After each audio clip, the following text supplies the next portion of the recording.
don't want any ban, and we don't want any wall. We don't want a fascist USA. You build the wall! We tear it down! You build the wall! We tear it down! Trump does not want people like me in the United States. Hey, hey! Ho, ho! Donald Trump has got to go! I don't want that ban representing me as an American. No ban, no wall, sanctuary for all. The American faith! This is what democracy looks like.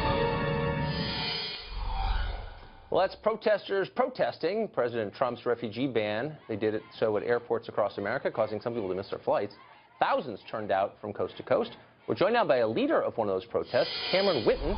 He's in Oregon. He's on the organizing committee of Portland's Resistance, an anti-Trump group. Cameron, thanks for joining us. So, thank you for having me here, Mr. Carlson. Thanks. So you were at one of these protests. You've been at a bunch of protests recently, but you're particularly spun up about these executive orders that President Trump signed. What about them specifically bothers you? So we've seen a lot of action coming from the White House since January 20th.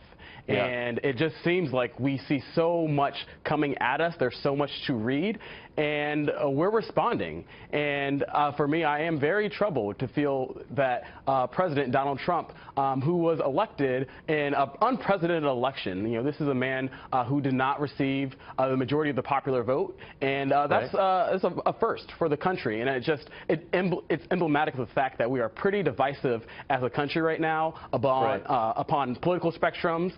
Rural versus liberal, and so the country right now is reacting, and there's a lot of people who feel like their voices were not heard during this election, and I think that's what we're seeing. That's why I'm out there particularly, is there are a lot of people who... You're reacting, for sure. But by the way, it has happened before. President Clinton didn't receive the majority of the popular vote in either election, 92 or 96, but whatever, I see your point. You don't like Trump. But you said you've been doing a lot of reading. There's a lot to read. Have you read the executive orders that you're protesting against? I have read a number of the executive orders. I haven't read all of them. You know, he's signed more than I can probably count. But we do have a lot of organizations out there, like ACLU and different Islamic relation organizations who are out there spreading messages of what's happening. And I've also been reading about the federal judges who've been ruling as well, and the attorney generals, both you know, statewide and nationally, who are also decreeing orders. There's a lot to read out there. I'm not going to say that I've read everything, and it's just happening so fast, and that just kind of shows that we have a White House that is taking action faster than people are able to have a conversation. Well, I mean, you've probably got internet access. You can pull it up. So just in case you didn't read it, here's a part that you might agree with. I thought of you when I read this, actually. And here's what his first executive order on the refugees says. The United States should not admit those who engage in acts of bigotry or hatred, those who oppress Americans of any race, gender, or sexual orientation. Do you agree with that? So I'm curious about how that relates to the 7 countries that was put on the travel, immigration, refugee ban that's currently in place. What are the 7 countries? It just seems that if you're going to take... you're asking which of the 7 countries? Yeah, what are the 7 countries? Oh, you've got like Iran, Iraq. I can't list off all of them, but it lists off 7 countries. There's 5 others. I believe that Turkey's probably on it. Syria's on it. Okay, well, Syria's on it. There's a lot of countries. They're not our country. They're different countries. But here's the point I'm making. Yeah, but you have countries like Saudi Arabia is not on it. There's a lot of countries that Trump has had you know, business interest in that we've seen not on them. So there's questions about how did you get on that list or not. I'm trying to get through this here. So I want to get back to this quote, though. This is from, I'm not making this up. I promise this is real. What do you think of that? So basically the executive order says, you know, you should make sure before people come here that they're not going to be committing acts of discrimination when they get here. How about people who've already gotten green cards or have worked for the government? So I'm just really confused. There were people who were already in the air when the executive order was signed. Really quick. People who've come to this country before, people who have family here, literally like wives and children, and then they couldn't leave the airport. Right. How about them? So, like, have we not already proven, have they not proven that they love this country? I want to get back to this specific question. I mean, do you think it's a good idea or not? You know, before people come over, should you say to them, hey, in our country, we don't discriminate on the base of race or sex or sexual orientation? I mean, are you for that? I mean, I know you don't want to admit you're for anything that Trump is for, but what do you think of that? The application of this executive order is already questionable. We're already seeing people who are discriminated against, and they have never shown... Okay, I'm sorry. I think that we should be more focused on building bridges in this country. I'm so sorry. We'll be right back to you, Cameron. This is a Fox News alert, though. President Trump has fired acting U.S. Attorney General Sally Yates of Georgia, and he's named Dana Bente, U.S. Attorney for the Eastern District of Virginia, as acting Attorney General in her place. Yates today had refused to defend the administration's recent executive order on immigration. In a few minutes, Senior Policy Advisor Stephen Millen will be here to discuss this breaking news, which is significant. But right now, back to Cameron Whitten, rather.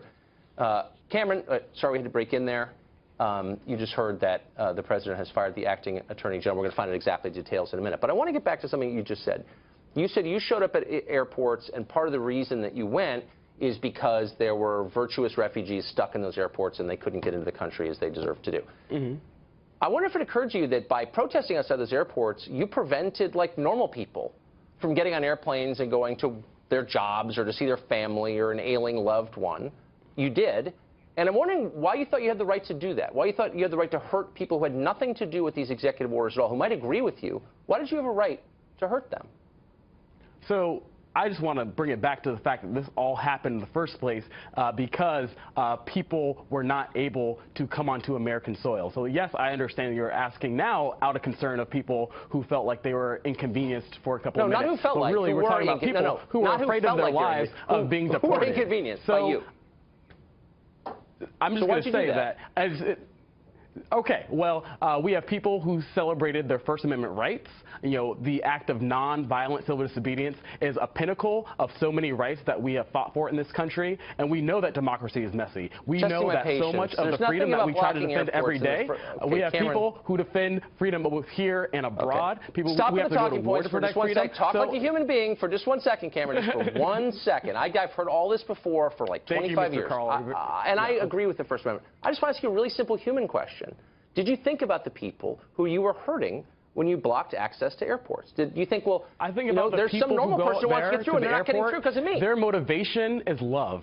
That's why we're out here. We're out here for love. We're out there to make sure that we can spread a message that the entire world can hear. We can't allow one person who just got into office now create the narrative for this country. What about people who want to get on a plane to see their mom who's dying or whatever? I mean, what about them? They got on the plane.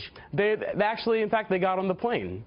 So it happened, actually. You don't seem to care. Which for a man who's acting out of love, you don't seem to care. It's like they're in the way, whatever. We're making our point, First Amendment, rah-rah. But, like, what about normal people who aren't involved in any of this? They signed no executive orders, and you're hurting them. Like, just acknowledge that you care about them a little bit. Do you?